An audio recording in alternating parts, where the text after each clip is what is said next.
السلام علیکم friends, welcome to کتاب نگری یوٹیوب چینل۔ کتابوں کی نگری میں خوش آمدید۔ میں ہوں آپ کی ہوسٹ اقراء یاسین، اور آج میں آپ کے لیے لے کر آئی ہوں کتاب نگری اسپیشل ناول اہل جنوں کی ایپیسوڈ نمبر 44 کو لے کر۔ لیکن اس ایپیسوڈ کو سٹارٹ کرنے سے پہلے جلدی سے کر لیجئے چینل کو سبسکرائب، ویڈیو کو لائک اور کلک کر لیجئے بیل آئیکن کو۔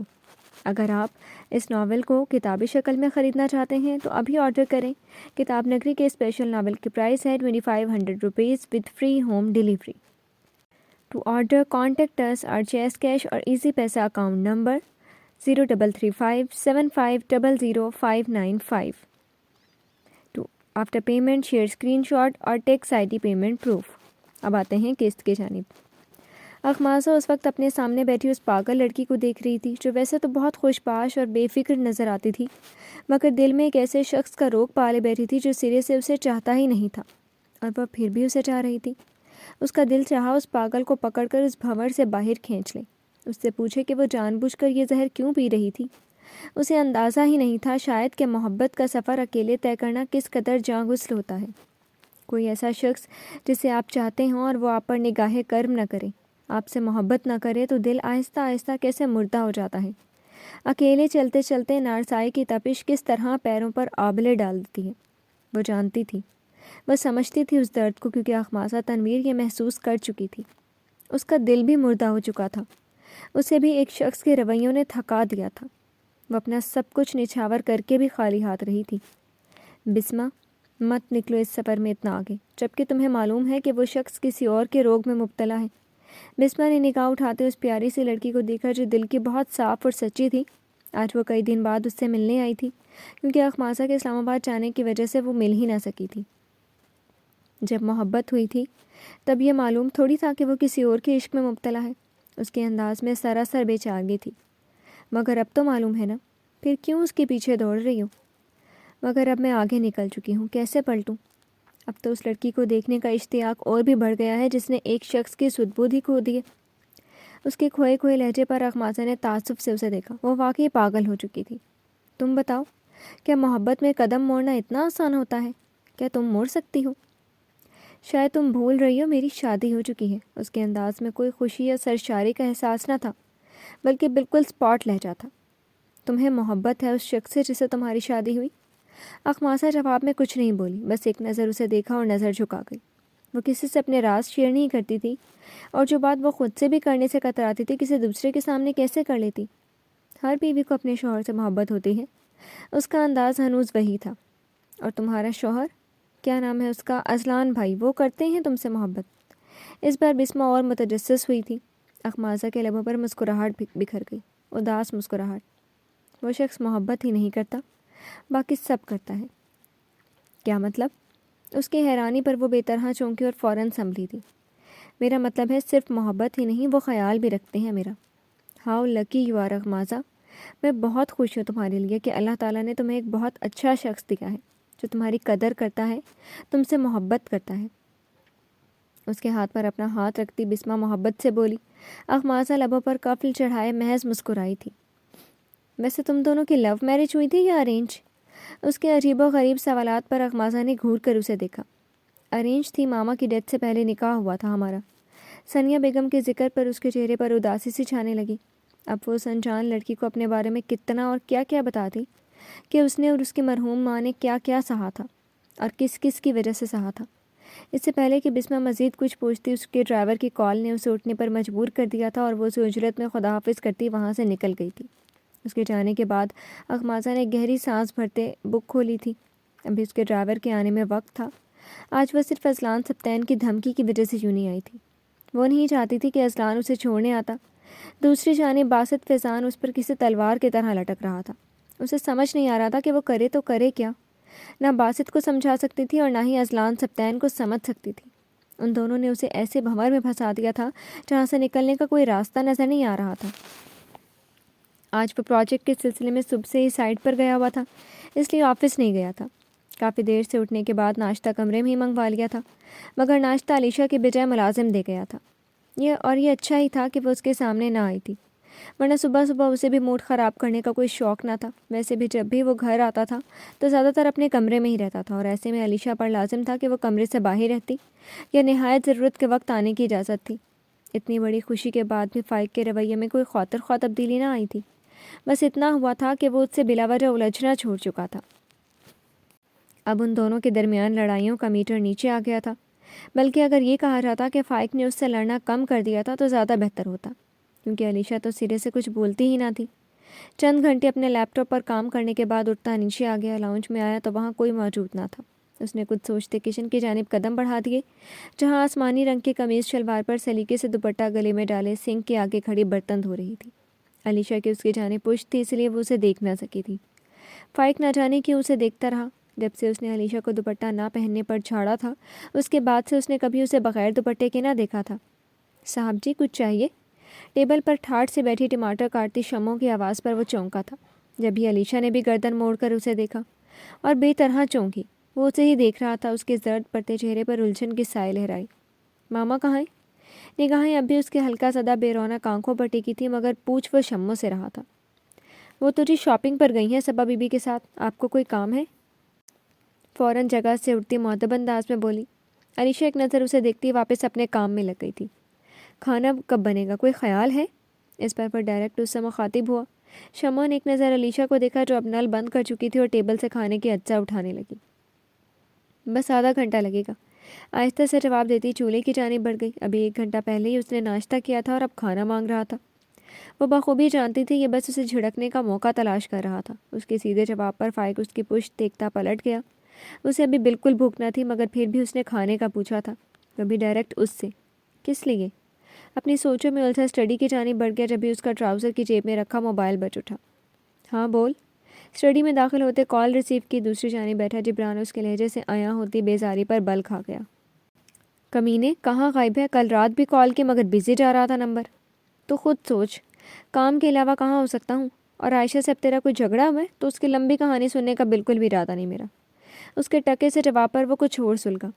تو بڑا میری صلح کروانے پہنچ جاتا ہے جو یوں پناہیں مانگ رہے۔ سچ بتا، بہت مصروف رہنے لگا ہے؟ علیشا نے کوئی منتر تو نہیں پھونک دیا؟ اس کے زمانی انداز پر فائق نے دانت پیس ڈالے۔ اب مجھے وہ جنتر منتر کر کے قابو کر سکتی ہے بس۔ جبران کا بڑا جاندار کہکہا ابھرا تھا۔ یعنی تیری طرف سے کوئی اعتراض نہیں؟ کیوں گھما رہا ہے دماغ؟ ویسے ہی بیزار چل رہا ہوں ہر چیز سے آج کل۔ اس کی بات پر بدمزہ سا ہو گیا تھا۔ کیوں بھائی؟ اب تو خوشیوں بھرے دن شروع ہوئے ہیں، باپ بننے والا ہے، اب بھی گھامڑ ہی رہے گا؟ تو کیا کروں، بھنگڑے ڈالنے شروع کر دوں یا اس لڑکی کو گودوں میں اٹھائے پھروں؟ اس کے لتاڑنے پر وہ بھی تپ اٹھا۔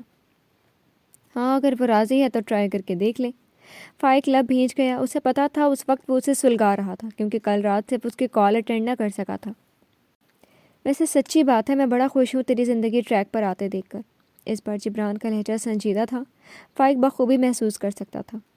تجھے لگتا ہے کہ زندگی اتنی آسانی سے ٹریک پر آ سکتی ہے؟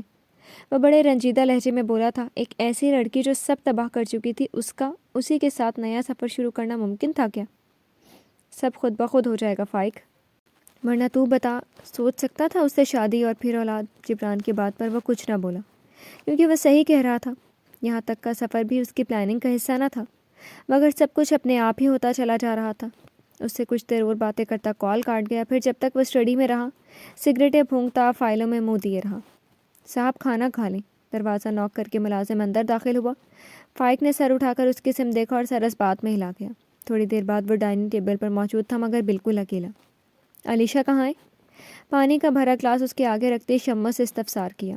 وہ صاحب جی بی بی جی کا دل گھبرا رہا تھا، اسی لیے لان میں گئی ہیں۔ ناشتہ کیا تھا اس نے؟ وہ بے سبب ہی پوچھ بیٹھا۔ نہیں صاحب جی، چائے پی تھی، بیگم صاحبہ نے بہت کہا مگر انہوں نے منع کر دیا۔ وہ لب بھینچتا اٹھ کھڑا ہوا، اس کا رخ باہر لان کی جانب تھا۔ موسم خاصا خوشگوار ہو رہا تھا۔ ٹھنڈی ٹھنڈی ہوا اس کے تھکے ہوئے اعصاب پر بڑا بھلا اثر چھوڑ رہی تھی۔ ان دنوں اس کا کسی چیز میں دل نہیں لگ رہا تھا۔ وہ عجیب چڑچڑی سی ہو رہی تھی، اسی لیے زیادہ فائق کے سامنے بھی نہیں جا رہی تھی کہ کہیں اس کے عتاب کا سامنا کرتے وہ خود پر سے کنٹرول ہی نہ کھو دے۔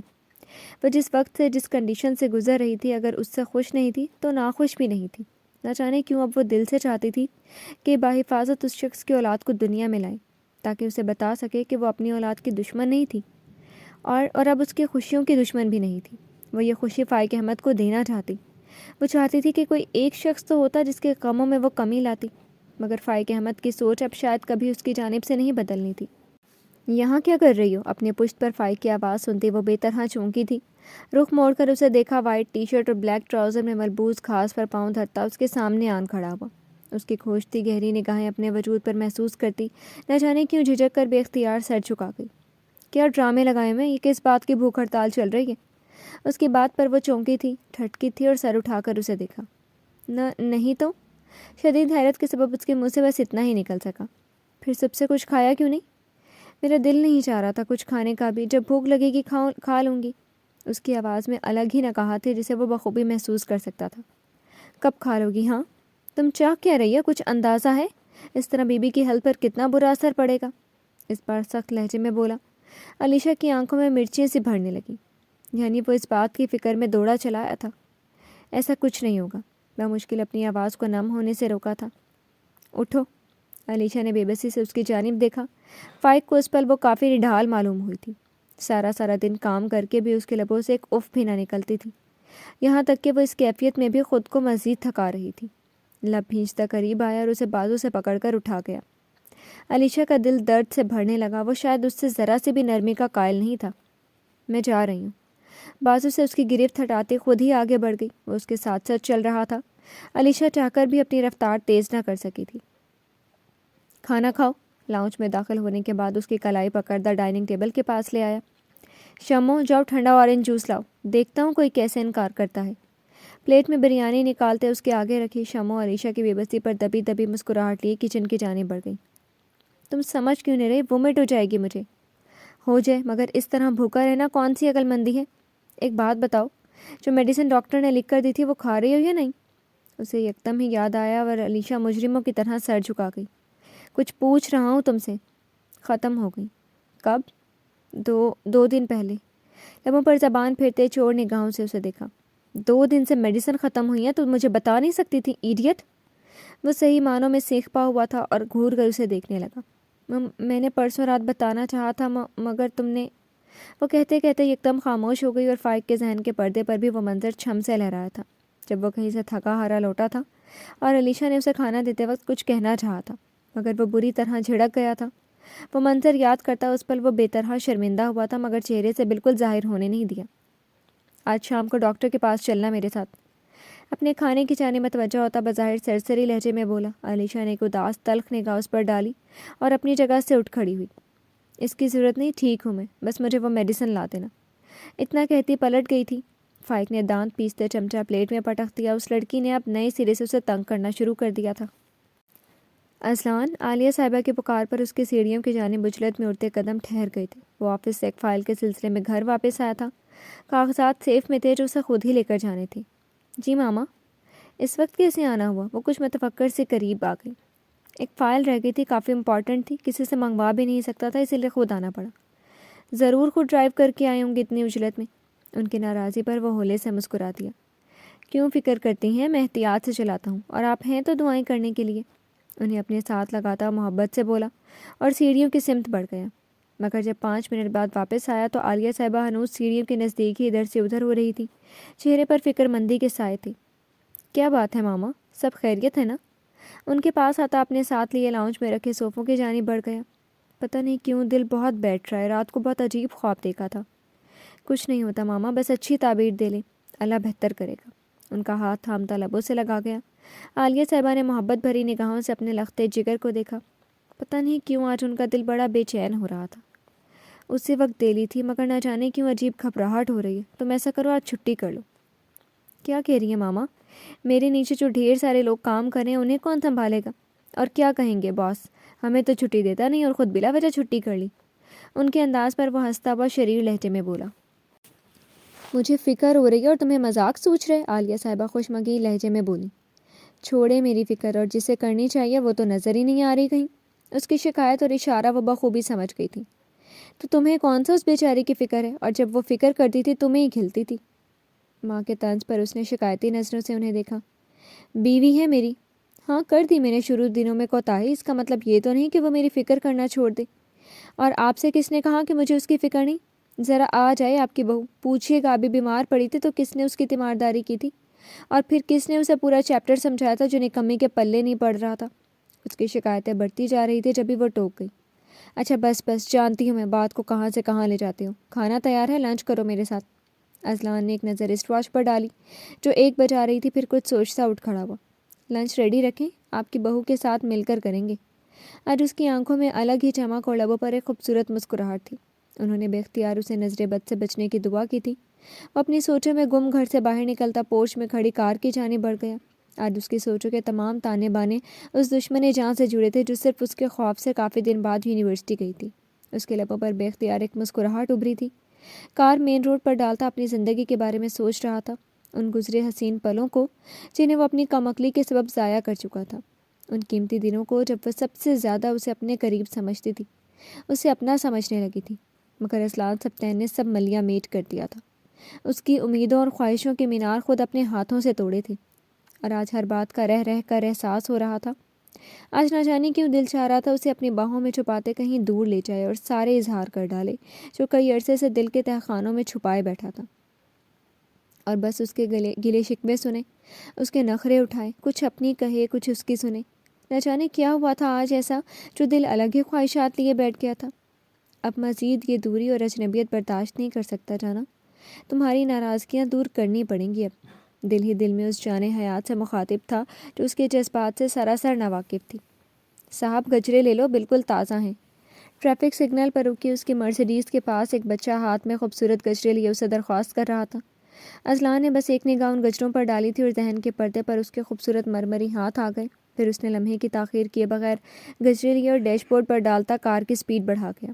آج نہ جانے کیوں اس سے ملنے کے لیے، اسے دیکھنے کے لیے اس کا دل و ذہن بےتاب ہو رہا تھا۔ نہ جانے کس کمظرف نے انہیں ایسا صدمہ دیا کہ وہ 1 ہفتہ ہاسپٹل میں سروائیو کرنے کے بعد انتقال کر گئی۔ اس کے کانوں میں اذلان سبطین کا کئی ماہ پہلے کہا گیا جملہ گونجا تھا، اور آج اسے اس کا مطلب بخوبی سمجھ آ گیا تھا۔ وہ کمظرف کوئی اور نہیں بلکہ اس کی ماں تھی، جس نے نہ صرف اخماسہ کی ماں کی جان لی تھی بلکہ اپنے بیٹے کے دل کا بھی خون کیا تھا۔ آج وہ کسی لٹے ہوئے مسافر کی طرح شکستہ حال پھر یونیورسٹی گیٹ کے سامنے کھڑا تھا۔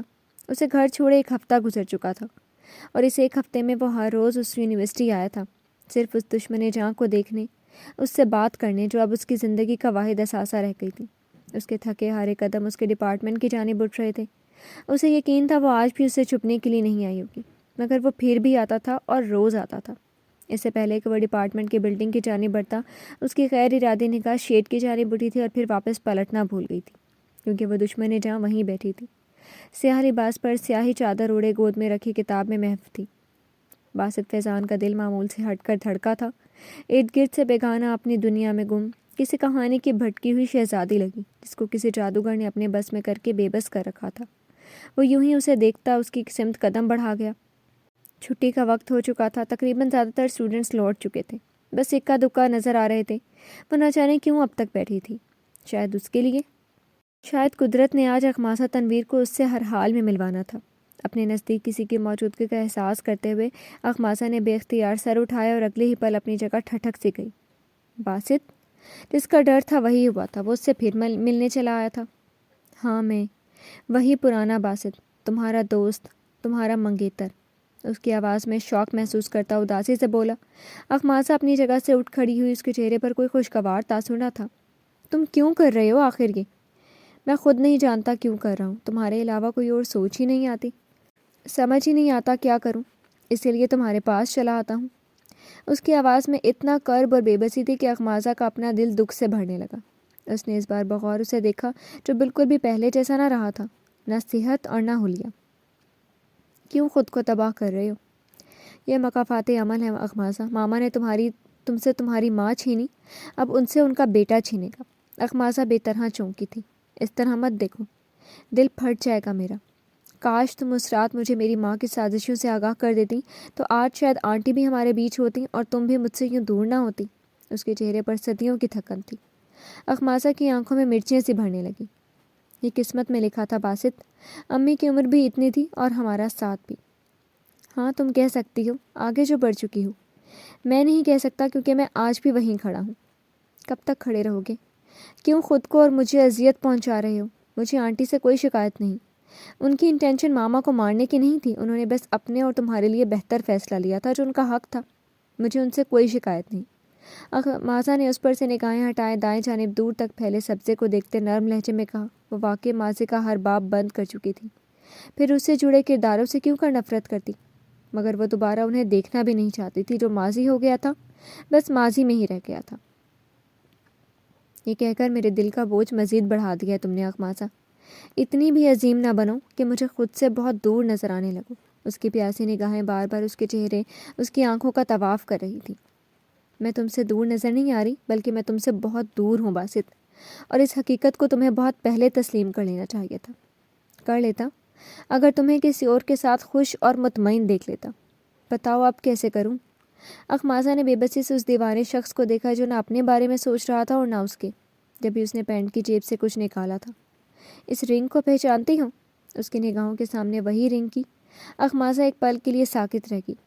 بھلا کیا وہ بھول سکتی تھی اس انگوٹھی کو جو باسط فیضان کی ماں اس کے ہاتھوں سے نوچ کر لے کر گئی تھی؟ یہ صرف ایک انگوٹھی نہیں بلکہ اس کے ارمان، اس کے کچھ خواب اور خواہشیں تھیں جنہیں وہ نوچ کر لے گئی تھی۔ اسے پہنانے کا ایک بار پھر مجھے حق دے دو اخماسا۔ میں بہت اکیلا ہوں۔ ایک قدم نزدیک آتا بے اختیار اس کا ہاتھ تھام گیا۔ وہ جو اپنی سوچوں میں گم تھی اس کی حرکت پر ایک دم چونکی تھی۔ کیسا پاگل پن تھا یہ، کیسی بے تابی تھی، کیسی جرت تھی یہ۔ ششتر نہ ہوتی تو اور کیا کرتی؟ ہاتھ چھوڑ۔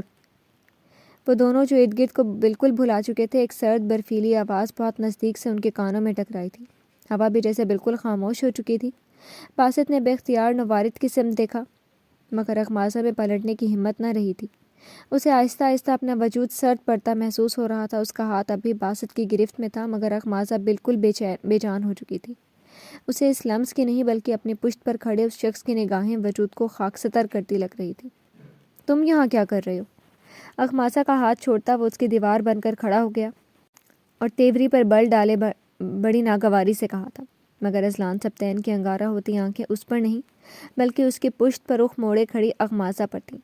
یہ میں نہیں، یہ تمہیں تمہاری منگیتر بتائے گی کہ میں یہاں کیا کر رہا ہوں اور کس حیثیت سے کھڑا ہوں۔ ایک ایک لفظ چباتا انتہائی سرد انداز میں بولا۔ اخماسا کو لگا یہ الفاظ نہیں بلکہ تمانچہ تھا جو اذلان نے اس کے منہ پر مارا تھا۔ باسط نے ناسمجھی سے اسے اور پھر رخ موڑ کر اخماسا کو دیکھا جو آنکھوں میں نمکین پانی لیے کھڑی تھی۔ اس شخص نے اب تک تمہارا پیچھا نہیں چھوڑا اخماسا؟ باسط نے تیش کے عالم میں اذلان کو دیکھتے اس کا بازو تھام لیا۔ وہ ایک بار پھر اخماسا سے قریب ہوا اور ایک بار پھر اخماسا نے اسے چھونے کی اجازت دی تھی۔ یہ منظر اذلان سبطین کے لیے ہر چیز سرخ کر گیا تھا اور لمحے کی تاخیر کیے بغیر اپنے مضبوط ہاتھ کو مٹھی میں جکڑتے ایک زوردار مکہ اس کے منہ پر رسید کر گیا۔ منع کیا تھا دور رہ اس سے، بیوی ہے یہ میری۔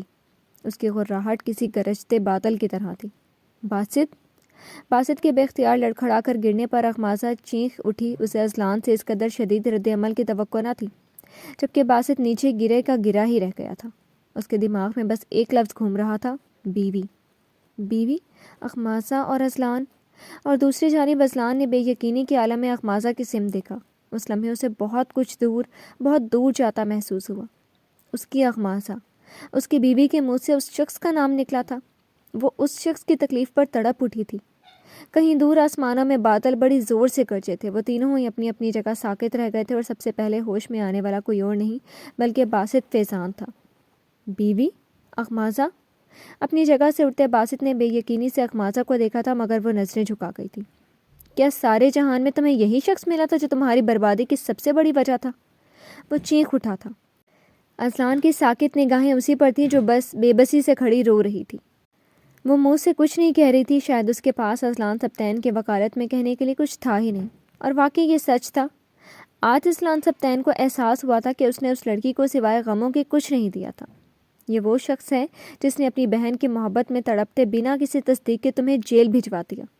کیا یہ شخص اس رات کا حساب دے سکتا ہے؟ اس نے ایک نفرت بھری نگاہ اذلان پر ڈالی۔ اذلان چاہتا تو اسے چونٹی کی طرح مسل سکتا تھا، مگر شاید وہ آج اپنا ضبط آزما رہا تھا، یا شاید اپنی بیوی کے لبوں سے اپنے حق میں کچھ سننا چاہ رہا تھا۔ مگر جب اس کے لبوں سے قفل ٹوٹا تو اذلان کو لگا کسی نے اسے بیچ چوراہے پر گولیوں سے چھلنی کر دیا ہو۔ باسط، پلیز جاؤ یہاں سے۔ اس کی سسکی نما فریاد پر باسط فیضان اپنی جگہ سے نہ ہل سکا، جبکہ اذلان سبطین کا اب اس جگہ ٹھہرنا محال تھا۔ اسے اپنے سینے میں موجود گوشت کا لوتھڑا درد سے پھٹتا محسوس ہو رہا تھا۔ وہ پلٹ گیا تھا، وہ چلا گیا تھا اور اخماسا اسے پلٹتا، اسے دور جاتا دیکھ کر بے اختیار اس کے پیچھے جانے کے لیے لپکی، مگر باسط اس کی کلائی تھام کر روک گیا۔ اس نے پلٹ کر باسط کی سمت دیکھا اور نم آنکھوں سے لیے سرنفی میں ہلاتے اس کی گرفت سے اپنا ہاتھ نکال کر ایک لمبی راہداری جو مین گیٹ کی سمت جاتی تھی اسی جانب بڑھ رہی تھی، جب اس کی تحیر بھری نگاہ پلر کی اوٹ میں سے سکتی بسمہ فاروق پر اٹھی، جسے باسط فیضان بھی دیکھ چکا تھا، مگر دونوں ہی اپنے غم میں اس قدر نڈھال تھے کہ کسی دوسرے کو دلاسا دینے کے لیے ایک بول بھی نہ تھا، اور اخماسہ بھی بغیر کچھ کہے آگے بڑھ گئی۔ ڈرائیونگ سیٹ پر بیٹھا اسلان سبتین، جس کا گھر سے یونیورسٹی تک کا سفر بڑی سرشاری میں گزرا تھا، اس کی واپسی اتنی بھیانک اور دردناک ہونی تھی وہ تصور بھی نہیں کر سکتا تھا۔ وہ نہ جانے کس بات کا منتظر تھا اور کتنا اپنا ضبط آزمانے کے لیے یہاں بیٹھا تھا، مگر اسے اس پل اپنے ہاتھوں سے جان نکلتی محسوس ہو رہی تھی۔ اس وقت خود کو اتنا بے جان محسوس کر رہا تھا کہ اسٹیئرنگ پکڑنے تک کی ہمت نہ تھی۔ جب وہ دشمن جہاں مین گیٹ سے نکلتی اس کی کار کی جانب آئی تھی اور وہ خالی خالی نگاہوں سے اسے دیکھتا رہا۔ وہ کیوں آئی تھی اس کے پاس؟ پھر سمجھوتا کرنے؟ پھر اپنے دل کی قبر بنانے؟ نہیں اخماسہ، اب ایسا نہیں ہوگا۔ اس کے دل نے مدھم سے سرگوشی کی تھی۔ وہ دشمن جہاں اس کے برابر میں براجمان ہوتی سر جھکا گئی۔ وہ شاید خوفزدہ تھی اس سے۔ ہاں یقیناً۔ اسلان کسی فیصلے پر پہنچتا کار سٹارٹ کر گیا۔ پورا راستہ دونوں کچھ نہ بولے تھے، دونوں ہی اپنی اپنی جگہ کفل چڑھائے یکدم شروع ہونے والی بارش پر نظریں جمائے ہوئے تھے، جب اخماسہ کی نظر پہلی بار ڈیش بورڈ پر پڑے ان گجروں پر پڑی تھی۔ اس کا دل بڑی زور سے دھڑکا تھا اور اس نے بے اختیار اسلان کو دیکھا، مگر جواباً اس نے نہیں دیکھا تھا، اور وہ جو سمجھ رہی تھی کہ اس کے کار میں آنے کے بعد وہ اس پر پھٹ پڑے گا، اپنا سارا غصہ اس پر نکالے گا، اس سے اس باسط کی موجودگی کے بارے میں استفسار کرے گا، مگر اس کے برعکس وہ بالکل پرسکون نظر آ رہا تھا، اور یہی بات اسے کھٹکی تھی۔ گھر آنے پر وہ مین گیٹ کے پاس کار روک گیا تھا، جس کا مطلب تھا وہ اندر نہیں آ رہا تھا۔ اخماسہ نے اترنے سے پہلے ایک نگاہ گچروں پر ڈالی، مگر اتنی ہمت نہ تھی کہ ہاتھ بڑھا کر اٹھا لیتی۔ کار سے اتر کر دروازہ بند کرتی مین گیٹ کے برابر میں بنے چھوٹے دروازے کی سمت بڑھ گئی، جہاں چوکیدار گیٹ کھولے کھڑا تھا۔ اس نے برستی بارش میں پلٹ کر اس دشمن جاں کو دیکھا۔ اس پل اس کی نگاہیں بھی اسی پر تھیں۔ نہ جانے کیا تھا ان آنکھوں میں۔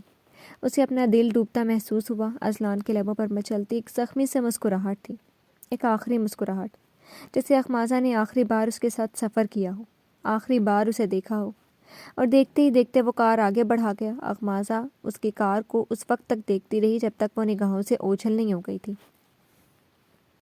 دوپہر سے شام اور شام سے رات ہو چکی تھی، مگر اس شخص کا کچھ اتا پتہ نہ تھا۔ باہر بارش پورے آب و تاب کے ساتھ برس رہی تھی اور اس کا دل ہر گزرتے لمحے کے ساتھ بے چین ہوتا جا رہا تھا۔ پورے گھر میں عجیب موت کا سا سناٹا تھا۔ رات کے 10 بج رہے تھے۔ عالیہ صاحبہ بھی ابھی نماز پڑھنے اپنے کمرے میں گئی تھی، مگر وہ ایک لمحے کے لیے بھی لاؤن سے نہ ہلی تھی۔ نہ جانے کیوں اس کا دم گھٹ رہا تھا، دل عجیب عجیب خدشات کا شکار ہو رہا تھا۔ اسلان نے اسے گھر چھوڑنے کے بعد سے کوئی کانٹیکٹ نہیں کیا تھا۔ کاش میں آپ کو اس وقت روک لیتی۔ اس پل وہ جی بھر کر خود کو کوس رہی تھی۔ ایسا نہیں تھا کہ اسلان پہلی بار یوں اس وقت تک گھر سے غائب رہا تھا، وہ اکثر رات کے 12 بجے بھی لوٹتا تھا، مگر آج بات کچھ اور تھی، آج دل کی حالت کچھ اور تھی۔ اخماسہ کی نگاہوں کے سامنے بار بار اس کی نگاہیں اور وہ الوداعی مسکراہٹ گھوم رہی تھی، اور جب جب وہ سوچتی اس کی آنکھوں کے گوشے نم ہونے لگتے۔ اس کے لب مسلسل وٹ کر رہے تھے۔ وہ بے چین تھی، مگر یہ نہیں معلوم تھا کہ یہ بے چینی بے سبب نہ تھی، ایک قیامت تھی جو اس گھر پر اور اس پر ٹوٹنے والی تھی۔ اخماسہ، کال کی تم نے بیٹا؟ میرا دل بڑا بے چین ہو رہا ہے۔ نماز کا دوپٹہ باندھے عالیہ صاحبہ نزدیک آئیں۔ وہ ماں تھیں، ان کا دل تو رب نے الگ ہی مٹی سے بنایا تھا، وہ کیوں نہ پریشان ہوتی۔ اخماسہ نے نم آنکھیں لیے انہیں دیکھا اور فوراً سر جھکا گئی۔ میری کال نہیں اٹھا رہے۔ وہ اپنی آواز کی لرزش پر بڑی مشکل سے قابو پایا تھا۔ وہ جانتی تھی اسلان اس سے ناراض تھا، مگر اسے وضاحت کا ایک موقع تو دیتا۔ آ جائے ذرا یہ واپس، میں کان پکڑ کر سیدھا کروں گی۔ اس طرح بھرا گھر والوں کو کون پریشان کرتا ہے؟ اس کے برابر میں بیٹھتی نہ روٹھے انداز میں بولی۔ اخماسہ نے بغور ان کا چہرہ دیکھا تھا، جو بظاہر خود کو نارمل کرنے کی کوشش کر رہی تھی۔ جبھی لاؤنج کا دروازہ کھلا تھا اور بارش میں بھیگا مجید آنکھوں میں آنسو لیے ہانپتا وہ اندر داخل ہوا تھا۔ وہ دونوں بھی چونکتی اٹھ کھڑی ہوئیں۔ بیگم صاحبہ، بی بی جی۔ اس کی دگرگوں کیفیت نے اخماسہ کے ارد گرد خطرے کی گھنٹیاں بجانا شروع کر دی تھیں، مگر اپنی جگہ سے 1 انچ بھی نہ ہلی۔ کیا بات ہے مجید، سب خیریت ہے نا؟ عالیہ صاحبہ گھبرا کر اس کی جانب بڑھیں۔ وہ پھوٹ پھوٹ کر رو پڑا۔ بیگم صاحبہ، اسلان بابا، ہچکیوں کے درمیان بمشکل بولا۔ عالیہ صاحبہ اور اخماسہ کا دل پھٹنے کو تھا۔ کیا اسلان؟ مجید، صاف صاف بولو۔ اس کے بازو پکڑ کر جھنجھوڑ ڈالا۔ بیگم صاحبہ، اسلان بابا کی کار ہائی وے پر ٹرالر سے ٹکرا گئی، بڑی بری حالت میں گاڑی ملی ہے۔